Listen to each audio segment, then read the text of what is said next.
What's going on, everybody? Happy Tuesday, February 3rd, 2026.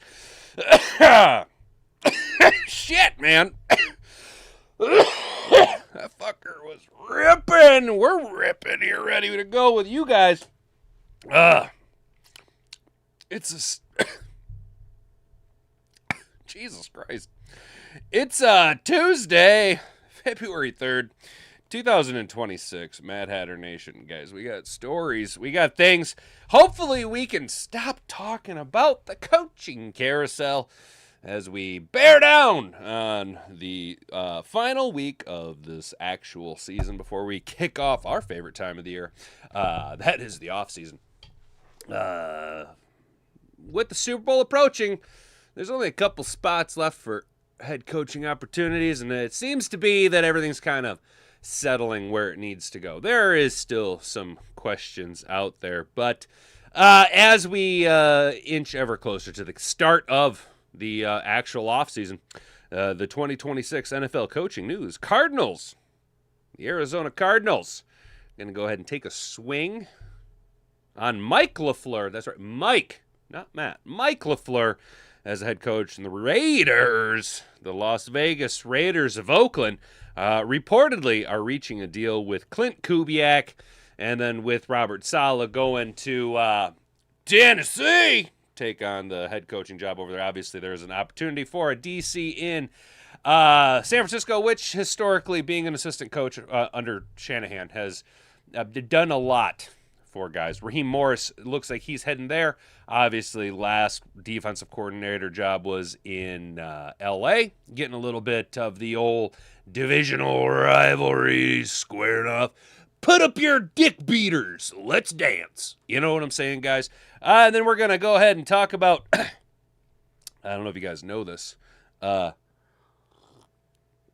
is a little tiny bit of a rivalry halftime show going on. And I don't know about any of you guys. Look, I'm not trying to be a political channel here, right? But I don't know if you picked up. I'm kind of based around here. I think a lot of you are too. I think that the bad rabbit or angry fuzzy britches or whatever his name is that's singing in French is going to be at the halftime show. I'm not down with that. The guy's clearly communist and hates America. So just to kind of feed and appease the fandom, the based patriot, if you will, the red-blooded American Christian conservative. TPUSA, if you guys, obviously, you know, Charlie Kirk's company, rest in peace, Charlie Kirk. TPUSA launches rival halftime show. It had been rumored and kind of trolled about, but it's actually happening. They will be running a rival halftime show with star-studded lineup as NFL faces Super Bowl backlash. Turning Point USA's All-American halftime show will stream opposite Bad Rabbit. Official NFL performance on February the 8th. We'll talk all about it, where you can catch it. Obviously, I think, you know, me and Hat and Boobs are going to probably, I might go so far as to use every electronic device I have in the house to manipulate the viewership numbers, just to add more to TPUSA's All-American. Let's go, dude. Truth, justice, the American way. Say your prayers, take your vitamins, dude. Let's go. We're based around here. Can I get an absolute, like, let's go USA in the chat, dude? This is I think it's awesome that it was like started as a troll move, and then they're just like, no, we're actually doing it. Now, it would be absolutely epic if, like, Creed actually was there. But you know what? Some of the names on the list, I'll take it. I'll take it. It should come as no surprise to any of you who one of them is. A little bit of a teaser. He's from Michigan, and he owns a replica White House. Well, we'll just tease it. Child Pebble. How's that? It's Child Pebble. Let's go. Surprise! Surprise! Surprise! It's me, Mario! Surprise! CBA twist changes future for 2 Detroit Lions players, and I gotta give it up to the chat. What's up, Duncan Stewart? How you doing, bro? Long time no see, man. What's good, bro? Shout out. Yeah. Rick C. Beating me to the punch. Rick C. beating me to the punch, dude. Talking about 2 Detroit Lions players whose futures can be changed due to a slight shift in the collective bargaining agreement between the NFL Players Association and the NFL, right? So, one guy, I'm like, oh, fiddlesticks. This camera situation is really starting to suck. Just, it's chapping my ass here, boys and girls. One player, I'm like, damn it. I was so ready to be done with you. Josh Pascal. The other guy, look. The problem with the other guy is that when he's on the field, he actually is statistically very productive. The problem is getting him on the field and keeping him on the field. I think you guys know who I mean, but we're going to go ahead and tease you out here with that. He's our blue jean baby. Let's go. Our LA lady. He is the seamstress for the band. Let's go, you guys. I think you know what I'm talking about. And then finally, we will wrap up our day talking about look, money is a big thing. You know that I'm over here. I'm a guy that believes that the salary cap is only as real as you make it. But how the Lions can make Jahmyr Gibbs the highest paid running back in NFL history and still have money left over. Obviously, it depends on how we structure his deal. We do need to restructure Jared Goff. Taylor Decker needs to shit or get off the pot on the retirement. Graham Glasgow, etc., etc.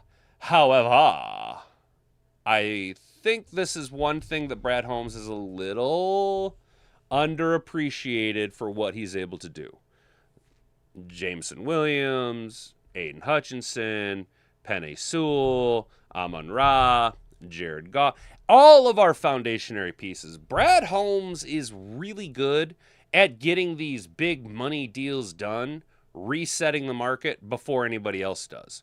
Because he knows that if I don't get it done now, my guys are going to be chasing the guy just in front of him. So I might as well hit it high and hit it hard. You know what I'm saying? Knock it out of the park. Because what he's doing is he's almost manipulating other teams by kneecapping them, forcing them to pay X amount of dollars to their players. So something that I do think Brad Holmes is a little underappreciated for what he's been able to do.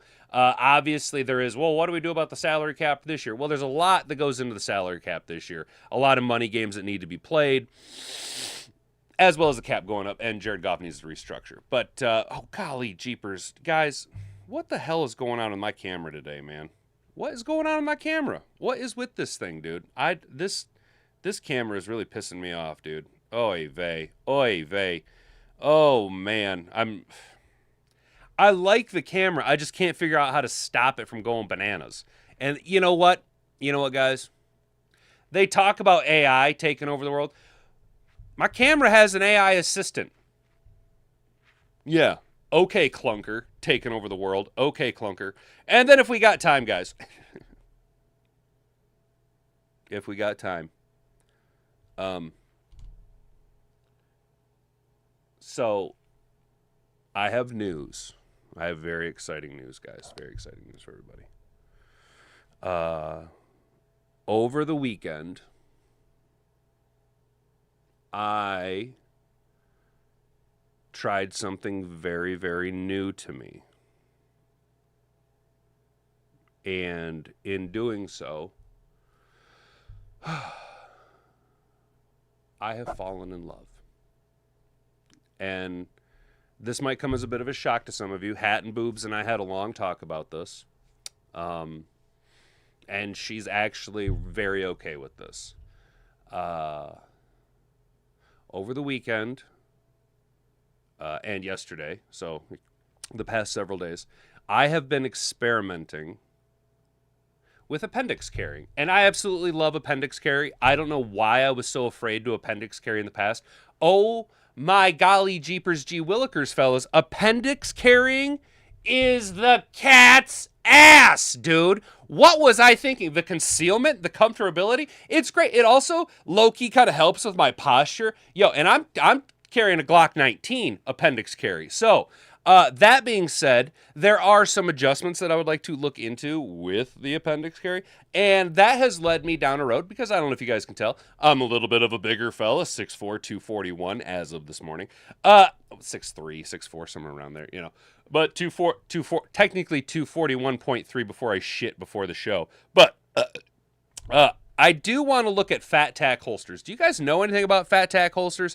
Apparently, they the engineering in it is designed for guys with a gut. So I want to kind of poke around, and I don't know if any of you guys have experimented with appendix carry or checked out fat tack product before. But I got my notification email that my Saber Dagger frame has shipped, so I should be able to pick that up here this upcoming weekend-ish, if not at the latest on Monday next week. And I ordered my Dagger SW4, so side window 4 cut with the gator mouth in flat dark earth with the threaded barrel. It also came with the 407C optic in green dot with the solar backup. So we'll be putting that all together. Probably going to be picking up the TLR X, the X7 in flat dark earth to go on the front of it. Now, I wasn't able to get the compensator. It was all sold out. But the whole reason I got the threaded barrel is I'm making my own custom build Saber Dagger, which will have the compensator on it, optics, all the whole kit and caboodle. Was able to grab a couple more actual MOE Glock 17 magazines. So we're just rock and roll. All that to be said, guys, we need to look into fat tack here because your boy's in love with appendix carry. I can't stop. I've gone so far is to just to make sure that I'm more comfortable and accustomed to it, that I got a dummy yellow block. I call it my Lego gun, a dummy Glock 19 that I put in my holster and just appendix carry just to break it in and feel more comfortable, just like around the house and shit. It is... I don't know why I was so afraid to appendix carry in the past. Obviously, there is the whole you might shoot your fucking dick off, but holy crappers, fellas, I cannot tell you how life-changing appendix carry has been just over these past couple days, and I absolutely love it. So, guys, we're going to go ahead and jump into the show, and then we'll run through your chats real quick. All right, guys, appreciate it. Comment, subscribe, things, stuff, and things. If you can say the word good, guess what? It means you're still alive. It means you're still breathing. And if you're still breathing, well then hell, you still got some fight left in you.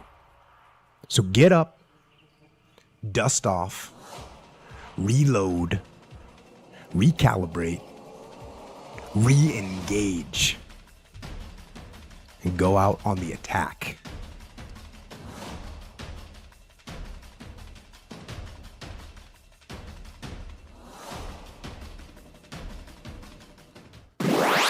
What is going on, everybody? Shout out, Detroit Sports Talk, brother! What's good, man? Good to see you. Shout out to Detroit Lions. Will remain under contract in 26 due to a little-known rule. The Lions DT, old baby Blue Jean, Levi Onwuzurike, and Josh Buttsmell. Now, we will talk about it just because they can be under contract, and it now kind of shows why we just kept them on the PUP and the NFI list. You know what I'm saying? Because it allowed this possibility. They're Brad Holmes guys. Y'all know that Brad Holmes loves to keep his guys around. Peaceful Craig, brother. Hey, man. Look, dude. Look, brother. Appendix carry reminds me I need to get on the damn treadmill. You know what, dude? I'm going to encourage you to do that, brother. We all need to take care of ourselves, man. And if a couple minutes on the treadmill today leads to, if you do 2 minutes on the treadmill today and next week you're doing 4 minutes on the treadmill and the following week you're doing 8 minutes, brother, you know how I be, dude. If we all just hold ourselves to a cunt hair higher standard, when you pile up all those cunt hairs, oh, brother, you're going to have a full bush. Let's go, you guys. Let's talk about the coaching maneuvers. What the hell did I just... Oh, I just opened up that. Whoopsie poopsie. All right, now this is my notepad. Oops, you see my notepad with all of my preloaded tags to put on the video. Oh. Whoopsie poopsie. All right, NFL coaching news. Cardinals hire Matt LaFleur. Matt LaFleur. I don't think anybody's very excited about the Cardinals' job. Or Matt LaFleur. Only 2 teams are left playing, and that's the Patriots and the Sea Chickens. Why am I rooting for the Patriots? Guys, we are a house divided. Hatton Boobs is... She really likes Sam Darnold. She's rooting for the Sea Chickens. And ultimately, I'm just glad that it's not Patrick Mahomes. I'm going to be real. And to be fair, the treatment of Giggle Willie has led me to somehow I'm coming around on Patrick Mahomes. Now, it's so weird, dude. It's so... Oh, the NFL and the soap opera. Oh, oh, how the days of our lives, the young and the restless, the soap opera that is the NFL. Meanwhile, the NFL head coaching carousel appears to have finally come to a stop. Filling the last head coaching openings was the Cardinals finalized the deal with the Los Angeles Rams offensive coordinator Mike LaFleur to become their next head coach. Ooh, good, and I can't wait for Kyler Murray to ruin another one. Let's go. When after Kyler Murray has tanked 3 head coaches, when is it going to be time for the conversation to actually be had that, y'all, Kyler Murray fucking is not good? There, I didn't say it. I didn't say he is a vacuum, right? See, YouTube? I'm very good with I'm a good boy. I'm a good boy, YouTube. Filling up the Rams, blah, blah, blah. The younger brother of Green Bay Packers head coach Matt LaFleur will reportedly get a 5-year contract with the Arizona Cardinals. And we all know that 5-year contract means exactly dick if you're failing within your first couple of years. 1 week before the Super Bowl, the Las Vegas Raiders of Oakland have reportedly agreed to a deal with the Seattle Sea Chickens offensive coordinator Clinners Kubiak. A contract cannot be finalized until after February 8th with the New England Patriots. Kubiak is set to become the Raiders' 3rd head coach in 3 seasons following Pete Carroll and Antonio Pierce. I don't know how many of you guys are Las Vegas Raiders of Oakland fans. Deep down, I always kind of liked Oakland. So sue me. There's something about the silver and black, dude. It's just when the autumn wind blows, it's a Raider. You know, whatever that narrative is around the 1970s Raiders, the NFL films, the NFL, the wind is cold and it's like a Raider. I don't know. Why did they get rid of Antonio Pierce? What was wrong with Antonio Pierce? Sands through the hourglass, so are the days of our lives. Thank you, Peaceful Craig. You know what I was trying to get after, bro. That's exactly what I was trying to. So the young and the restless. And I'm trying to think of the. All I can hear is the ding, ding, ding, ding, ding, ding, ding, wah, wah, wah, wah. You know what I'm saying? That fucking soap opera. Bwah, bwah, bwah, bwah. But what was wrong with Antonio Pierce? Obviously, Pete Carroll had Joe Biden pudding brain. But what was wrong with Antonio Pierce? If you ever had to be around their fans, you would think differently. Oh, yeah, dude. So, Derek, you've been around those guys before, bro. I guess I should say... I have the benefit of being a Las Vegas Raiders of Oakland fan through the TV, from a distance. I don't have to affiliate with those douchebags. Oh, no, don't come after me, the 6 Vegas Raiders fans that are out there. Raheem Morris is also on the move, hired by the San Francisco 49ers as their new defensive coordinator, doing that old bringing in my divisional nemesis to help me overcome my opponent.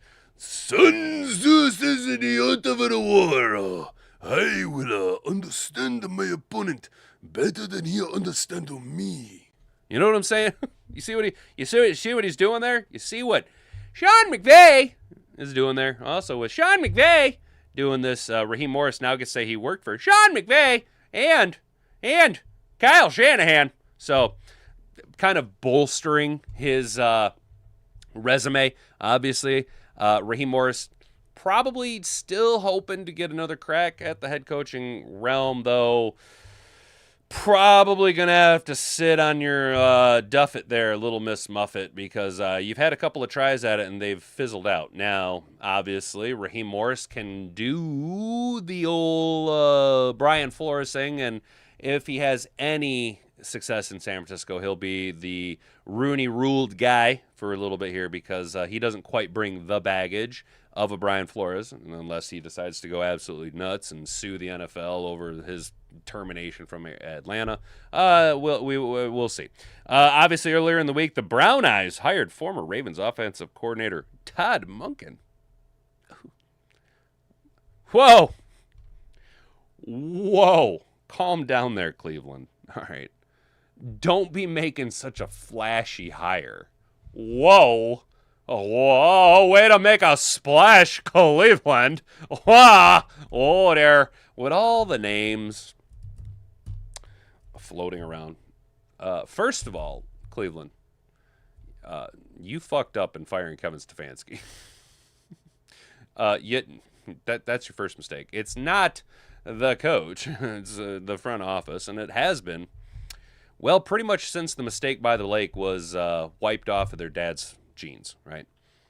But you could have gone and made some type of a flashy hire, but instead, Todd Monken.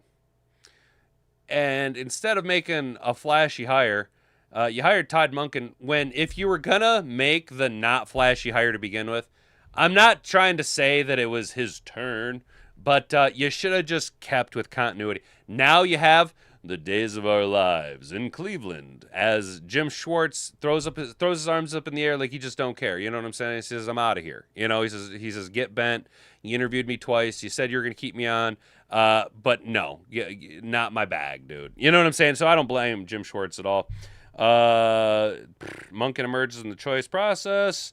The Rams pass game coordinator Shalici and Browns defensive coordinator Jim Schwartz. The Bills also promoted Joe Brady to head coach, because Brandon Soybean is doing everything in his power to destroy the Buffalo Bills organization. And then obviously McCarthy was hired as the Steelers head coach. McDaniel was hired as the Chargers offensive coordinator with his goofy high watt hairs. And then Brian Butthole, Bald Matt Patricia, was hired as the next offensive coordinator for the Tennessee Titans. Great. Any upward trajectory that Cam Ward had, go ahead and curb that.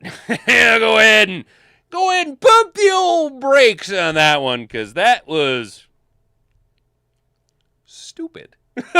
That was stupid. But Tennessee's just like, hey, we love all of the former New York head coaches. Bring them in. Roll them out. Memphis is going to be the Big Apple of Tennessee. Let's go. Or Nashville, rather. They were trying to bring a little bit of Hollywood. I don't know, man. I don't like that. I'm not too wild about that. Now, that to be said, I did like the idea of the Lions targeting Brian Daboll after he was fired from New York, because we played Philadelphia the following week. And at that time, I was saying that Philadelphia was our biggest adversary, or the biggest opponent for us to get to the Super Bowl. This was before the wheels fell completely off. Thanks, Johnny Mo Screens, the potato. How we doing, Mad Hatter Nation? How is the chat doing this morning? Ben Johnson's going after Lions O-line coach. Oh, no way! Dude, shout out Detroit Sports Talk with some news, bro. Ben Johnson going after, is that Hank Fraley he's going after? And Scotty Montgomery? No. Keep him away. Benedict Arnold Johnson is a piece of shit. Maybe he needs to go for a long walk off a short pier with some cement shoes. You know what I'm saying? I could live without the crap. I spent a lot of time kicked out of school for being forced to watch soap operas. That's awesome. Sounds like we got to go bear poaching. Hell yeah, Craig. Oh, yeah. One of ours, two of theirs. You know what I sing? Fuck Benedict Arnold, Ben Johnson, dude. He's the traitor in the Windy City. You guys think should be ready for the return of Frank Ragnow? Nah, Kerry, I don't think he'll be able to come back. Frank Boozled a third time in a year. Yeah. Shout out, Craig. I'm not gonna. Not only do look. Here's the thing with Frank, dude. Excuse me. Sorry, fellas.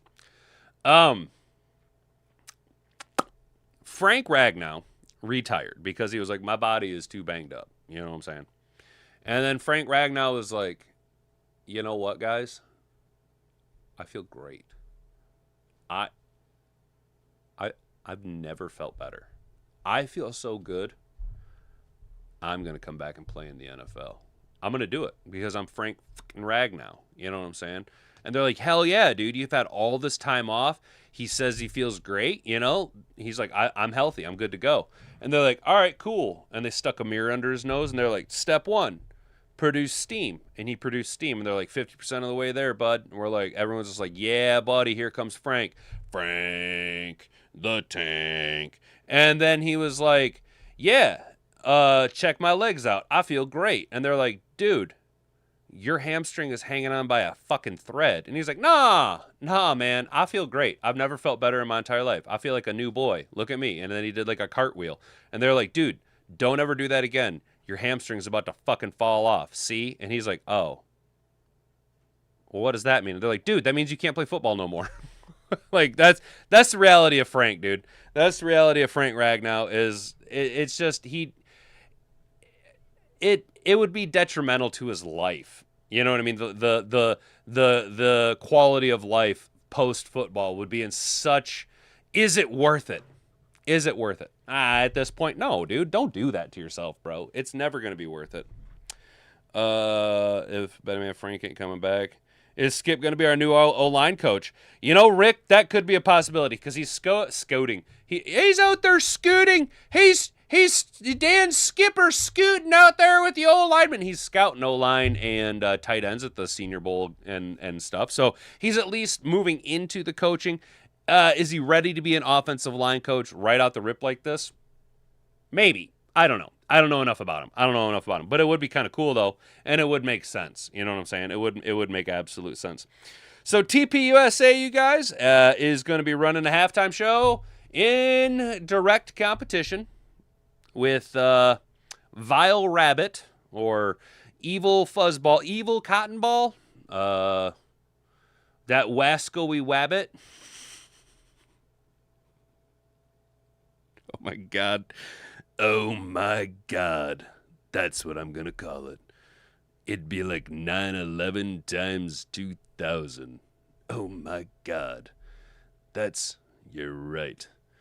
18,222.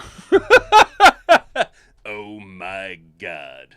I'm going to call him the Super Bowl halftime show featuring the Wascoey Wabbit. And you got to hit it with the speech append to Wascoey Wabbit. And TPUSA says, hey, do you guys not want to watch a cross-dressing, American-hating, non-English speaking communist? Cool.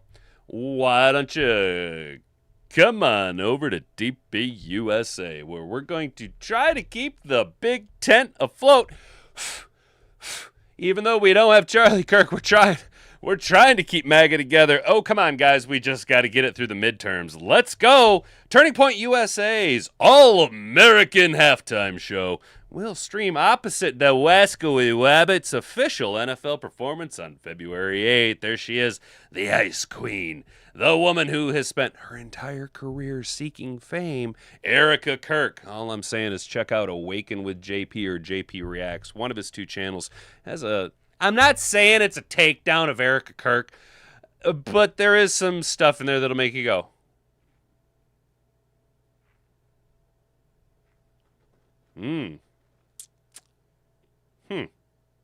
Not as pure as the driven snows we like to come across. Are we, Ice Princess?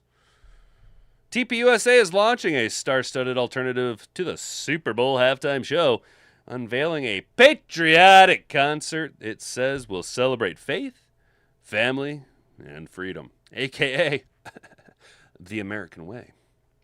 The event, titled The All-American Halftime Show, is scheduled to air around 8 p.m. Eastern on February 8th and will feature performances from artists including, I teased him, calling him Childish Babble, Kid Rock, Brantley Gilbert, Lee Brice, and Gabby Barrett, according to the nonprofit organization. I don't know who Gabby Barrett is.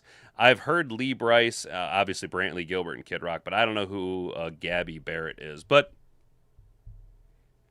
wait, is she Cash Patel's girlfriend? Is that who that is? Frank doesn't come back. I would love to have him as our O-line coach. There you go, Carrie. Now that, I think there's, well, you know what? Maybe, I don't know. It depends on how much of Frank's life he wants to give up. You know what I'm saying? Because, man, dude, bro, Frank Ragnow kind of has it made, dude. Like, he's on the cusp of having that Brock Lesnar style of just, like, absolute freedom. Oh, man, my hip is killing me. Absolute fucking freedom, you know, where he can do whatever he want, bro. Well, what's up, Brandy? How you doing, sister? Have you been watching the Pistons Hat and Beard? No, I have not. I have not been. Unfortunately, dude, I have tried and I have tried and I have tried to get into basketball. And like when I was younger, like I don't mind like you know, following the NCAA tournament. That's okay, just because it always kind of ran parallel to like spring break and my birthday and stuff.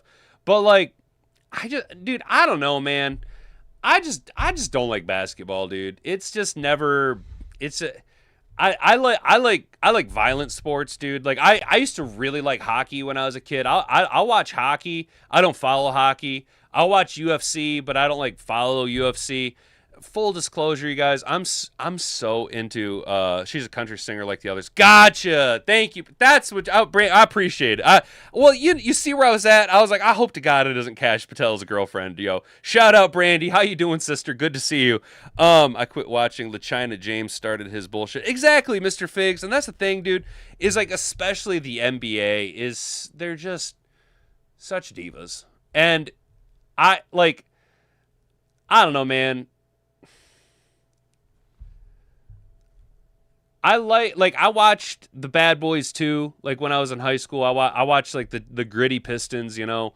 But I just feel like the NBA is so fucking soft, dude. Like LeBron James is such a baby back bitch, and it just cracks me up. I can't unsee the meme of him always just reading the first page of a book. You know, like I don't like LeBron James. I just don't like LeBron James. I really don't like LeBron James. I was a big like Dirk Nowitzki fan. I think Tim Duncan is grossly underrated in the like historical impact of the fucking game. I think the real argument between the GOAT is obviously Jordan and Kobe Bryant. I think that's who it really comes down to because without both of those two guys' impact on the game, the NBA wouldn't be where it is now. I genuinely think that LeBron's numbers are grossly overinflated. His longevity is cool or whatever, but where Jordan just said, I'm going to outwork everybody and win it and do it myself. LeBron has time and time again showed that he needs to have championship teams bought and paid for around him. Kobe, you could kind of say, did the same thing. However, Kobe Bryant's work ethic and just like absolute killer psychopath mentality will absolutely never be matched or even compared to even in like comparing the work ethic between LeBron and Kobe Bryant is disrespectful to just all competition across all humanity because there's no comparing the two. Kobe Bryant was infinitely willing to outwork his opponent in every single aspect of the game, whereas LeBron just whines and cries and bitches and moans. You know what I'm saying? Like it's just I'm not a LeBron fan, dude. Basketball is boring. Yeah, Rick, and I say it's just kind of boring. Now, if the Pistons make the NBA Finals, I'd assume you'd watch it. Yeah, dude. No, yeah. So Detroit Sports Talk, you know, if the Pistons make it to the playoffs and if it's on, you know what I mean? It's just not going to be like required viewing for me. I'm more inclined to watch UFL games. You know what I'm saying? It's just I don't know, man. Basketball's just never been. I was never good at basketball. You know what I'm saying? It was just never my thing. You know, just never really my thing. Have to see the yeah, hell yeah. What the fuck was I talking about, dude? Oh, Legit though, I've been watching so many of these damn wrestling documentaries. I'm about to start watching fucking TV wrestling. Legit. All right, so Brantley Gilbert, Lee Bryce, Gabby Barrett, Kid Rock. Kid Rock says we're approaching the show like David and Goliath. Competing with Pro Football Machine and a global pop superstar is almost impossible. Or is it? Oh, let's go, Kid Rock. I don't even like Kid Rock. I just like his like ridiculous patriotism. His music ain't even that great. Like, it's okay.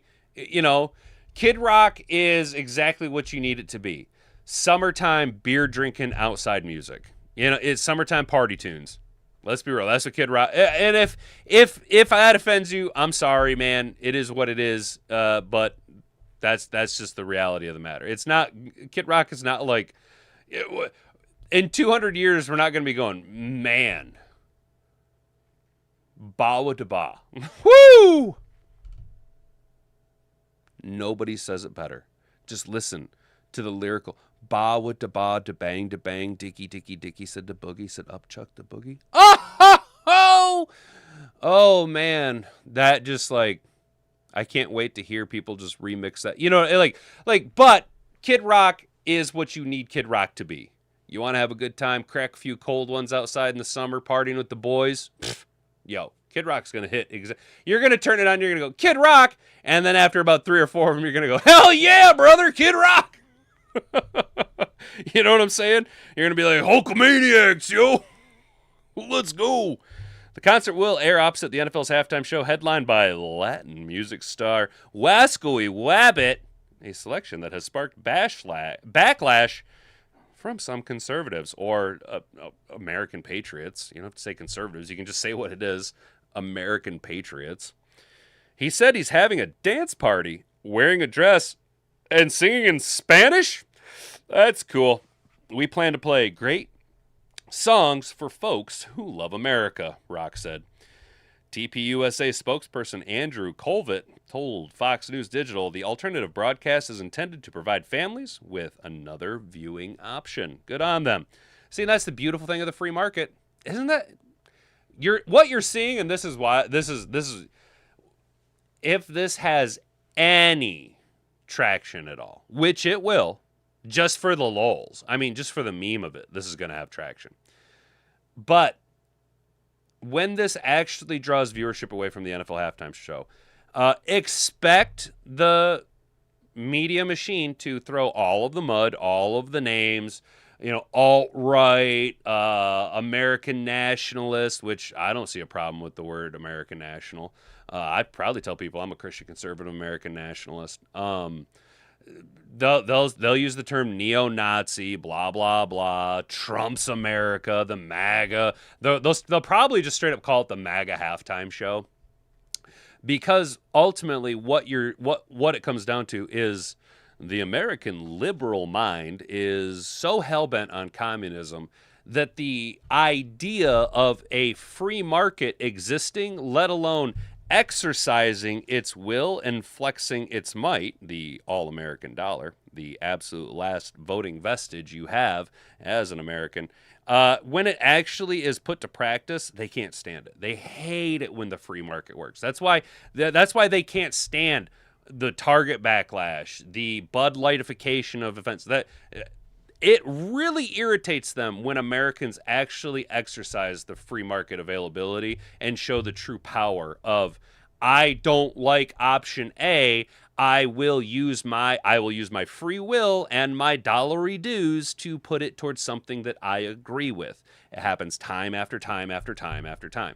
And until the NFL realizes that, hey, you need to quit shitting on your actual financial base, they need to be punished. Until they realize this, they need to be punished. TPUSA needs to build on this. Now, I do have to give TPUSA a big shout out because the All-American Halftime Show is an opportunity for all Americans to enjoy a halftime show with no agenda other than to celebrate faith, family, and freedom. I do think it'd be hilarious if like CJ Stroud was there.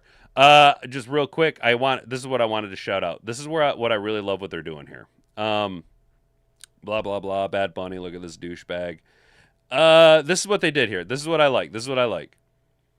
Not only are they giving a alternative, giving you another option to the Super Bowl halftime show. They're exercising the free market, but they're also exercising the new digital market, right? They're saying, okay, fine. The dinosaurs can have your dinosaur media, your 3-letter stations, your Operation Mockingbird assets. You can have them. Go ahead. The world has shifted, and we have the data to prove it. Guys, there is no reason for 20 of you to be watching me talk about this on a Tuesday afternoon on February 3rd, 2026. There is absolutely no reason for it. But because of the internet and the availability for digital new media, we can see pulling away viewership dollars, the expansion of free-thinking individuals seeking out new and alternative forms of information. So TPUSA is going to say, go ahead, have the 3-letter networks, knock your socks off, eat your slop, go ahead. We're going to go ahead and broadcast on YouTube, X, Rumble. Sinclair Broadcast Group's also going to put them out there on OTT channel Charge, and available through Samsung Plus, YouTube TV, Hulu, and Sling. They also, and this should come as no surprise to you, have partnered with Daily Wire Plus, Real America's Voice, and One American News Network. So they have gone and just said, fuck it. We're going to directly attack new media. We're going to put it on YouTube, we're going to put it on X, and we're going to put it on Rumble. We're then going to have, and whatever you think of Daily Wire, that's fine. Admittedly, I didn't expect them to still be in the capacity that they are in now, since removing Jeremy Boring, stepping away from leaning into Ben Shapiro as much, kind of leaning more into the Michael Knowles and Matt Walsh talents. Admittedly, the Daily Wire has kind of been able to stabilize a little bit, but good on them partnering with them, really branching out through new media, really, I don't want to say oversaturating in a negative connotation, but really oversaturating the digital market with, hey, it is as available as we can possibly make it. It's free outside of the subscription platforms like Daily Wire Plus. You can go to YouTube, you can go to X, Rumble. It's all free. It's going to be there. Don't watch this slop. Look at how accessible we've made it for you. Come on, celebrate America, freedom, faith, family values, and the free fucking market, baby. Let's go, y'all. Share this around. Smash like if you agree, y'all. Let's go. I'm going to lie. I did not expect to kind of go off on that little bit of a patriotic free market tirade when I first opened up this article. That was a little bit. That was a little one. They need Aldine Singh. Try that in a small town, dude. That would be dope, bro. That would be dope. Giants are hiring Chiefs offensive coordinator Matt Nagy as their offensive coordinator. Well, the Giants are fucked. What the hell is Harbaugh thinking? Hiring Nagy. Gross. If it offends you, go back to the echo chamber. What up, gun guy? What's good, brother? Good morning, dude. Aldine, I can't get anything right this morning. You know what, Rick, dude? I didn't even notice. I didn't even notice. Detroit Lions urged to poach $70 million 3-time Pro Bowler Tyler Linderbaum. That'd be nice, dude. I could go for a Linderbaum. Rolling Stone was super mad about TPUSA doing a halftime show. I love to see it. Good. Fuck Rolling Stone, dude. They're a trash rag, dude. Great work, bro. Oh, what's up, Mr. Detroit City? Hell yeah. God bless, brother. Good to see you, man. Hopefully you're having a great week, dude. Down there in sunny Florida, yo. Let's go. So you'll dye your hair pink, put on a wedding dress, and dance with Madonna.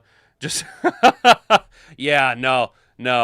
And what's funny is you say that, dude. But like, Carrie, you say that. Have you've heard the whole like, just like put on a dress thing? Oh, what's up, Kane? My bad, dude. I didn't even realize that was you with the Rolling Stone comment. Hell yeah, Kane. Shout out. You've heard the whole put on the dress thing, right? How like black actors only get super famous after they've put on a dress. How that's like a continual debasement and debauchery in Hollywood of making men cross-dress if they want to have a successful career. You really want to see libs get their panties in a bunch? Aaron Lewis, I am the only one that'll lose their fucking minds. Hell yeah, dude. Fuck them, dude. Fuck them all. Fuck them all right in the goat ass. Fuck them out. Fuck them. Fuck them to the moon. Fuck you to the moon. Let's go. All right, quickly, surprise CBA twist, guys. We've kind of already spilled the beans, but Levi Onwuzurike, old baby blue jeans, and Josh Paschal, Josh Buttsmell, are still going to be able to be under contract with the Detroit Lions. because of a little CBA change. Both players are now positioned to remain with the team heading into the 2026 season. It's an unexpected twist, but one that gives Detroit some added flexibility. The Lions re-signed Onwuzurike to a one-year deal last offseason after he finally put together a healthy and productive 2024 campaign. There were offers from San Francisco. They wanted him. He statistically was one of our better pass rushers when he was on the field. Unfortunately, lingering knee issues turned into an ACL injury that wiped out his entire season before it even began. Yes, and that sucks. This is the thing, though, with Levi Onwuzurike. At least it wasn't his back. Because historically he had these terrible back injuries, Because Onwuzurike spent the year on the PUP list and never returned to an active roster, a CBA provision kicked in. Since 2025 was the final year of his contract, that deal didn't expire. It told, effectively pushing it to the 2026 year. The result, Onwuzurike remains under contract for next season at a very manageable number, giving the Lions another opportunity to evaluate him if healthy. It says when, but I'm going to say if healthy. Josh Paschal falls under the same thing. All right, the exact same clause, although he wasn't on IR, he was on the NFI list, the non-football injury list, right? It again rolled the contract over for the same outcome as Levi Onwuzurike. This means that Paschal, like Onwuzurike, is still technically part of the Lions roster for 2026, even though many assumed his contract had effectively run its course. What does this mean for the Detroit Lions? This doesn't guarantee either player a roster spot. It doesn't prevent the Lions from drafting or signing edge rushers, and it certainly doesn't mean Detroit is counting on Onwuzurike or Paschal to be foundational pieces moving forward. It does mean that that the Lions now have two low-cost, low-risk options they can bring into training camp and evaluate honestly. If either player is healthy and productive, great. If not, moving on comes with minimal financial consequence. From a roster-building standpoint, it's a smart position to be in. It's a no-pressure opportunity for both Paschal and Onwuzurike. This creates something they might not have expected: one more chance. They'll have an opportunity to show they can stay healthy, contribute on the edge or inside, and earn a role in a crowded defensive rotation. For the Lions, it's simply another layer of competition and another example of how understanding the fine print of the CBA can quietly pay off. That's what I'm saying. I think they kind of knew this. I think they kind of understood this, which is why they just, obviously the Paschal injury, but they were able to get it done on IR before any active football took place. And then Paschal was probably just kind of like, hey, what's going on? We're just going to shut her down and roll you over. Sometimes the most impactful offseason developments aren't splashy signings or draft picks. Sometimes they're hidden right in the contract language. So good on them. Convenient, yes. Something to hang our hat on? No, not something we're going to hang our hat on and be like, all right, yeah, we got Josh Paschal coming back. Oh, Josh Paschal. Oh, Josh Paschal's coming back, guys. Josh Paschal. Oh, yeah, there's our edge guy. I'd rather hang my hat on Ahmed Hassanin than Josh Paschal. Though Levi Onwuzurike, again, when on the field, one of the more productive players on a play-by-play basis. The problem is availability, brother. Availability will always be the best ability. Goodell said that Wascoey Wabbit will not be political doing halftime show, just being there in a dress in front of millions, including kids, is political. Goodell blows. Jack, shout out Jack 2125. I agree. And if Goodell can't see that, then it further shows just how disconnected from reality he is. How he has now just culture has passed him, and he is no longer a viable leader, a viable CEO for the NFL. It is time to move forward, because clearly, if he doesn't think Wascoey Wabbit performing the halftime show in a dress is not political, then he doesn't understand the cultural waters that he's swimming in. He's completely delusional. All right, we got one more article here, guys. One more article: how the Lions can make Gibbs the highest paid running back in NFL history and still have money left over. Hey, chat. Look who it is. It's A to Z Sports. Can you guess who we're reading? Can you guess? Can you guess who it is? Can you guess? It's Mike Payton. It's the slipper.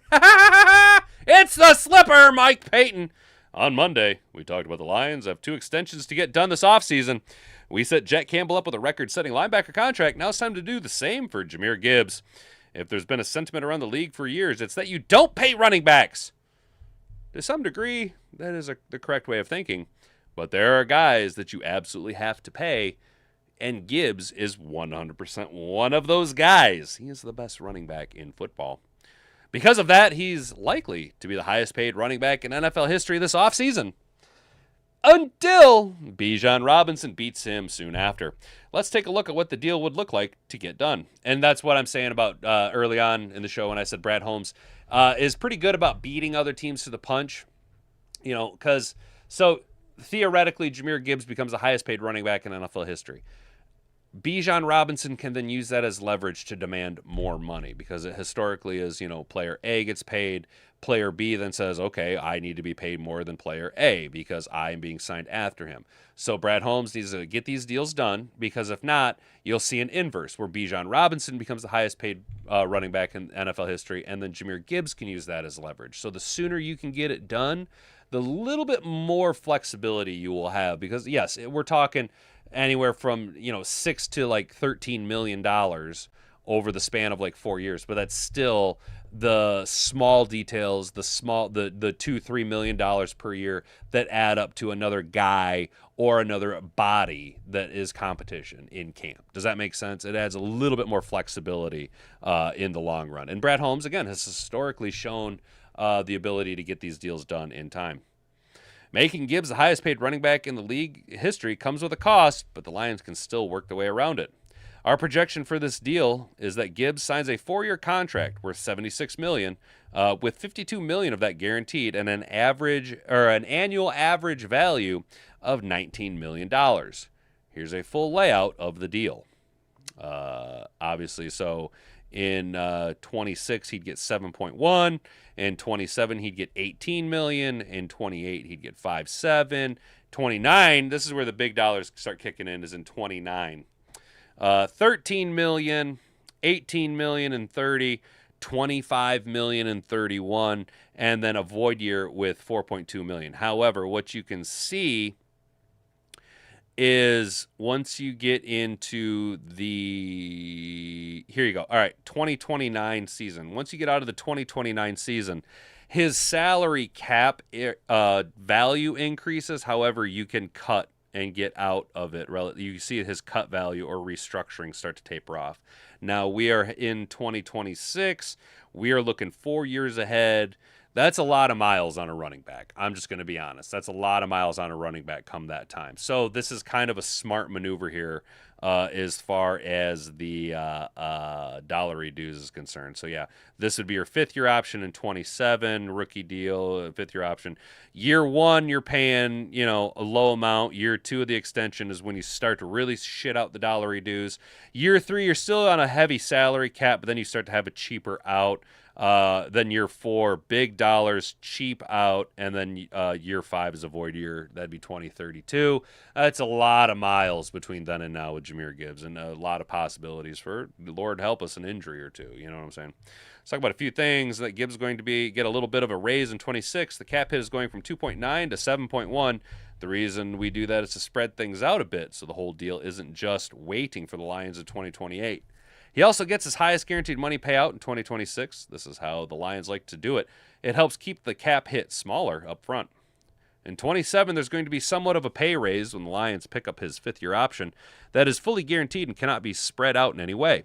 The extension then starts in 2028 when Gibbs is still just 26 years old. However, that 26 to 30 is about most running backs boom or bust and then fizzle out. There's not a lot of guys who can produce, especially at the level that Jahmyr Gibbs is producing at now in their post-30 age year as a running back in the NFL, and this is the reality of the position. He gets pretty small cap hit that year, so if the Lions want to do some deals then, they could. There's a void year attached. If the Lions get to, say, 2030 when Gibbs is 28 and they want to extend him, they can. Otherwise, there's a way out of the deal if he regresses. Well, that's not going to happen. So, as you can see here, if they go this way, 2030, see what I'm saying about the low $8.5 million cap hit if something happens and they want out. And then it just peters out as you get down to it. But the cap hit up front is exponentially increase. So a good way for him to get paid. I actually like what we're doing here. Shout out Mike the Slipper Payton over at A to Z Sports. How we doing, chat? Oh, would you look at that, chat? We still got a few more minutes. We still got it. Not everyone can be Frank Gore. Exactly, Rick. Shout out, Rick. They can be on the roster but won't play. What's up, Mom? How you doing? Good morning. No, you're talking about Levi Onwuzurike and Whistlebritch's Josh Pascal butt smell. No, they weren't actually on the roster. They never were on the active roster. They just have essentially their rights still owned by the Detroit Lions, but because they were an active player due to injury or NFI, not football injury, Josh Pascal is on the NFI list. They're still in the NFL, but they're not on an active roster or playing, so they can't be really traded for. And with them meeting the requirements for essentially what think of it this way. They got a medical red shirt year because they, for medical reasons, weren't on any active roster for any time during the NFL season. That gives them essentially a medical red shirt year and keeps them under contract with the Detroit Lions into training camp next year, or at least keeps their rights owned by the Detroit Lions. So they could potentially, I don't know if they could maneuver them in a trade deal in the offseason or if they have to wait until training camp and then meet medical requirements for clearance before they can engage in football activities. Like I said, it's like a medical red shirt year. Everybody can't be Frank Gore. Hell yeah, dude. Wanted to see what Wascally Wabbit was. Music not to my liking, but when he got his award and spoke his one language, he couldn't speak in English. I'd give 10 cents for exactly, Carrie. Exactly, dude. That's what I'm saying, dude. He's just a anti-American piece of shit commie, dude. He's just there's only one type of good communist, and I can't say it on YouTube. Yo, all right, real quick, guys. Do any of you guys know about Fat Tack? This is dude on YouTube. I think his name's Black Diamond Josh or Black Diamond Tactical or something like that. And he's a heavier set guy, and he kind of helped engineer holsters for dudes with guts, right? So what it does is there are adjustable belt clips so that it can sit a little bit lower in your pants and accommodate for your gut. And I was just curious if any of you have tried out Fat Tack or know anything about it.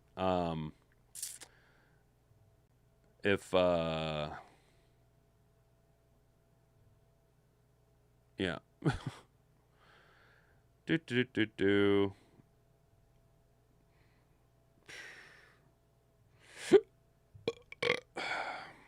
Yeah. So you see how, they got these variable slot points for the clip to go into, so you can adjust it high or low, and then it sits a little bit lower in the pant, right? And then what you can also do is they've got attachments that you can. Now this is just your basic Fat Tack holster, just your generic holster, right? They got all kinds of attachments you can add to it. They got rigs for appendix with all the shit. But what you can get is you can add stuff onto it, like the not flip clip.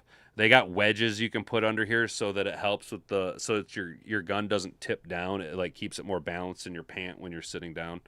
And I was just curious if you guys have tried this out or know anyone that has a Fat Tack holster. And obviously, so this is going to be a little bit closer to what I'm going to be running, though. I'm not running an M&P. I don't know why they put that on this PSA Glock clone holster. Obviously I'm gonna be running an optic and a light, so that's kind of what I'm looking for. But I need they make them open ended for my threaded barrel, and then when I put the compensator on it as well. You guys know anything about this, Jeff? Fat Tech 1 appendix holster.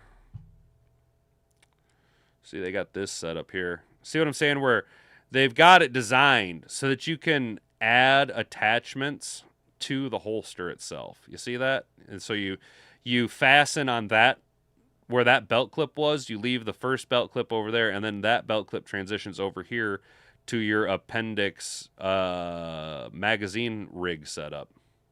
See what I'm saying? You prefer pocket carry, huh? I'm always worried about getting too much debris when I pocket carry. I got my Sunday football by watching Any Given Sunday. Hell yeah, Mom. That's dope. That's dope. Yeah, I don't know about pocket carry gun guy. I mean, to each their own. To each their own. I just, you're going to check the, hell yeah, Mr. Figs, dude. That's a, yeah, dude. Here, check this guy out.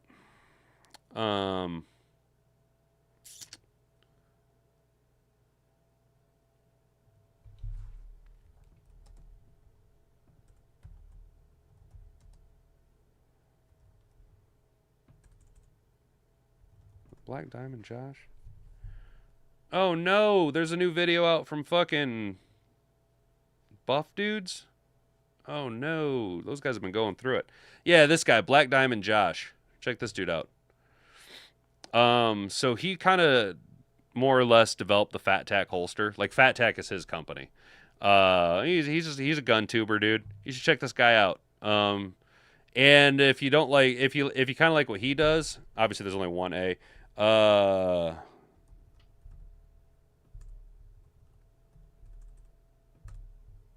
Hang on. TACTI Tactical. Yeah, check this guy out too. TN Tactical. This dude's cool too, man. He's super, like, he's only got 17,000 subscribers. Wow, I'm not subscribed. What the fuck? Yeah, so check out this guy, TN Tactical. He's pretty cool too. If you guys are into, I don't know, man. I don't want to say the not mainstream gun tubers, but guys that are like an everyman, dude. You know what I mean? Like they kind of they know what it's like to be like a normal person, and understand, like, you know, budgetary restraints and that type of shit. It's just a good setup. I recommend checking these guys out. But yeah, so this dude, Black Diamond Josh, he owns Fat Tack. So you can see they got all these types of setups. You can get them all different colors and shit, dude. Let's see what their armor shit's like, dude. Yeah, let's go. Let's go. What? No, I'm not looking at getting kit. You're looking at getting kit. I'm not looking at getting kit. You guys are looking at getting kit, not me. I'm not a crazy person. I'm not a crazy person. You're a crazy person. Fuck. I'm a crazy gun guy, aren't I? Shit. The name right now, but a guy on 3 of 7 had a guy on there that makes these to fit what you were doing. Could even be the same folks. Nothing but glowing reviews. Hell yeah. Mr. Figs, you have 2 kits? I mean, yeah, dude. But see, here's the thing, Mr. Fig, dude. You're a vet, so like it kind of makes sense. I'm not. I'm just a guy, dude. I'm just a guy. I'm just a dude, you know? Does that make me ultra crazy? No, dude. That makes me envious of you. That makes you fucking smart, dude. I told Hat and Boobs last night, I was like, yep, I'm getting some kit. And I was like, eventually I'm going to get you kit too. Like, fuck, dude. It's crazy times out there. Everyone should have kit, dude. Exactly. Everyone should have kit, and you should fucking train with your kit, dude. You should understand and have your fucking... Because obviously when you're running kit, your fucking rifle positioning is going to be differently. You might have to adjust your stock positioning, the entire operation. You should know if you're going to have kit, you should train with your kit so that you know how to move in it. You know what I'm saying, bro? Like, dude, shout out Mr. Fig, dude. Legit, bro.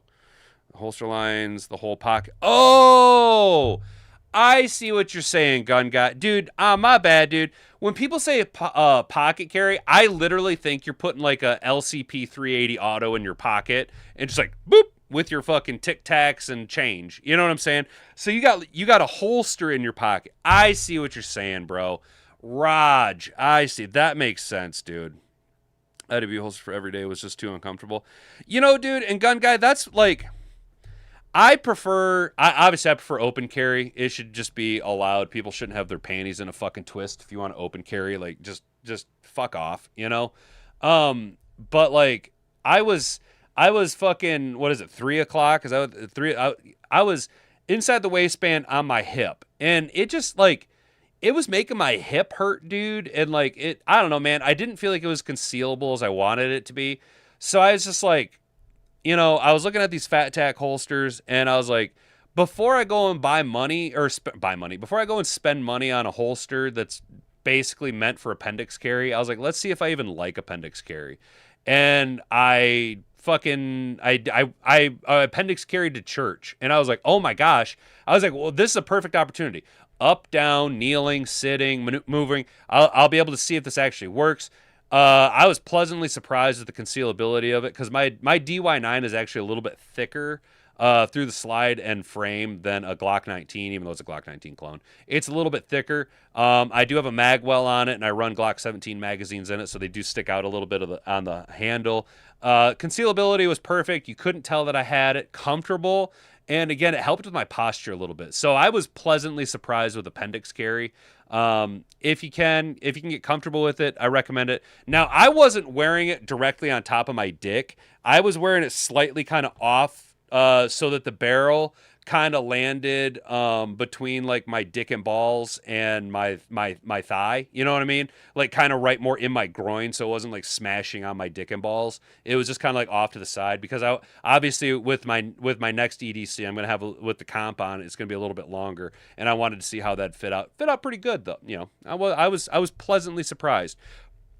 If I want to more regularly appendix carry, I might look at getting something like the micro dagger, something a little bit more slimline, a little bit more designed for that. But to be honest, I'm gonna appendix carry today when I go to the range and shit and run some errands. Pleasantly surprised with the comfortable for a bigger guy appendix carrying a Glock 19.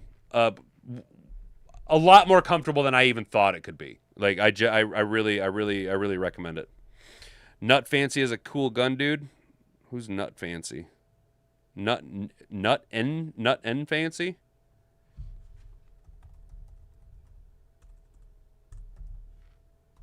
Who's this guy? Okay. Who's this guy? Oh, Nut and Fancy. Damn, I'm dumb. A new gun for Charter Arms. In fact, I reviewed this already. Right there, dudes. Nice. I already like his presentation. His thumbnails are clean. Oh, there's my guy, dude. Breaking down the Jackal. Yo, I'm not going to lie, guys. I've been looking at these Jackals. I want that collapsible stock. My next progression is I really want to get a... I'm torn, guys. So, do I build a pistol caliber carbine, or do I build a AR pistol chambered in 5.56, or do I build an AR pistol chambered in 300 blackout? And I want a backpack rifle. You know what I mean? I want something I can carry in my backpack. So what do you think? Should I go with the 300 blackout, or do you think I should build the pistol 5.56? Because there's a lot of beautiful little. If you go with the Guardsman series over on PSA, it's a little bit of an upgraded. A few upgrades over their baseline AR models. I was kind of looking at doing the Guardsman 15 pistol with. I kind of want to do in 300 blackout so I can shoot subsonic rounds and put a can on it. But at the same time, because I'm like Mr. Paranoid and prepared, it's like, why not just chamber it in 5.56 so that if someone has level 3A, I can punch through it. You know what I mean? But in that same vein, what are the odds of me having to like use that against somebody that is actively carrying plate, 300 blackout is cool for an AR pistol. Yeah, dude. 5.56 all day ammo. And that's the God damn it, gun guy. You carry a SIG, so allegedly I need to be careful around the cock and balls. Yeah, Mr. Fig, bro. You don't want to be you don't want to have one of them ADs, bro. You don't want to have one of them accidental discharges and become John Wayne Bobbitt, dude. You know what I'm saying? Just be careful with the SIGs, bro. Legit. Yeah, but gun guy, that's where I'm at. So Jack, like the 300 blackout is super cool, and like I think it'd be a lot of fun to shoot 300 blackout with subsonic and put a can on the front. But like at the same time, it's hard for me to preach budgetary shooting when I'm going to then buy and shoot something that is a little bit more of a specialized ammo. Where I could go with the 5.56, like Gun Guy says, ammo, and parts all day long, dude. You know what I'm saying? All day long. Yo, that reminds me, Gun Guy, Mr. Fig Gun Guy, you guys might know this. Have you guys seen these fucking things?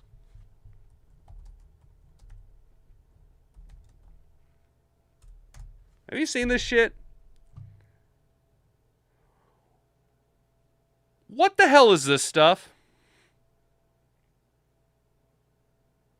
What are these blue tip 9mm rounds?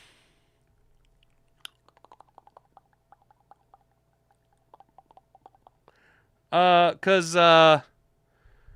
some fucking YouTuber had them on, and they kind of do something on impact. Have you guys seen this shit? Hey everyone, welcome back to the range.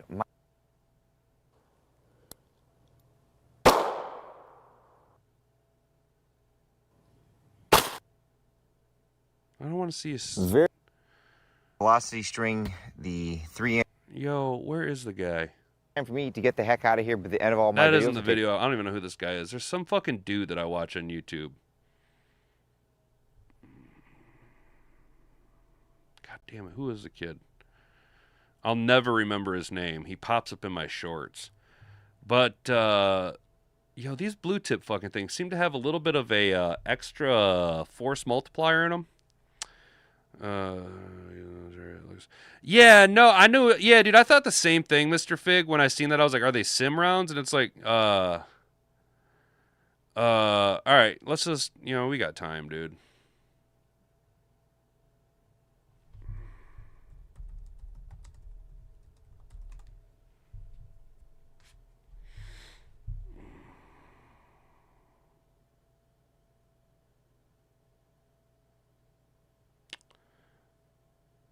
I don't want civilian tactical. That's who it is. Hang on. That's not the video I want.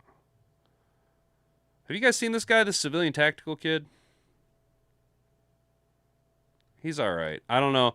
I mean, he's actually the one that kind of turned me on to budget builds and shit like that. Yo, where the fuck is it?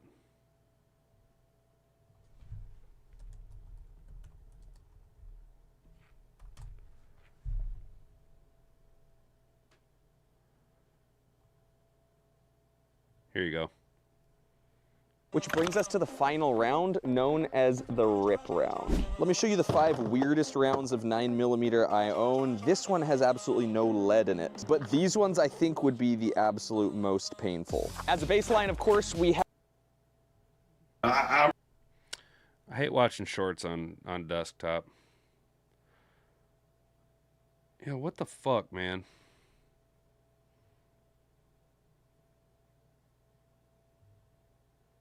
I swear I just watched this shit. Oh, that's right there we have a watermelon, and right here... That's a stupid fucking explosion one. Where the fuck is this shit at, dude? I swear to God it, like, impacted.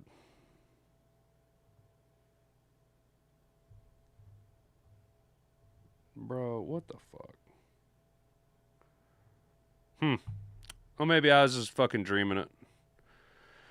Winchester Ranger Bounder, duty defense, indicates high penetrating, blue polymer. I guess typically, yeah, they have something to do with hollow points or a ball at the end designed for low high velocity or over penetrating scenarios. Rare 9mm, special German frangible ammo, polymer coated target ammo. Gotcha. Yeah, it's just some shit it came across my fucking feed the other day, and I was just like, what is this shit? What is this shit?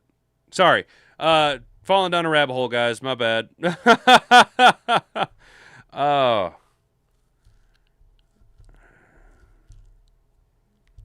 Yeah, Mr. Fig, legit, dude. Those look... That's what so... That's the thing, dude. When I first seen them, I thought they were sim rounds too, and when I seen what they did, I was like, ooh, that's probably not a good thing, dude. Short barrel revolver is the best form of self-defense. Your attacker is typically within arm reach. Short barrel is easier to draw with limited space. I'm not gonna lie, Rick, you sound just like the old guy at work. Old Scoot at work says the same thing. He's a revolver guy. He's always like, I got my revolver, and I'm like, I got my semi-auto and about 100 rounds on me. And to reload, I just have to go flip, bam, bam. You know what I'm saying, dude? There ain't no.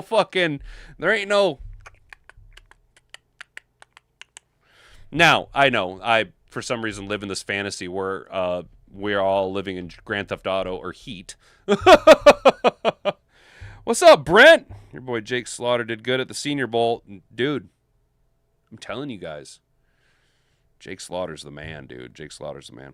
All right, guys, that's going to be it for today. We rambled and bambled and got our way through it. What an absolute epic day we had today, boys and girls. Hip, hip, hooray. Hip, hip, hooray. Make sure you got your notification bell turned on. Subscribe to the channel if you're new. Like the video. Share it around with all your friends. We'll be back tomorrow for another installment of the Hat and Beard Show from 10 to 11 a.m. And then, Wednesday, Thursday, Friday, and then I'm on vacation. Sweet, sweet vacation. Stay out of trouble, guys. Don't do nothing I wouldn't do. I've been Hat and Beard. You've been attentive audience. Until next time, bonga, bonga.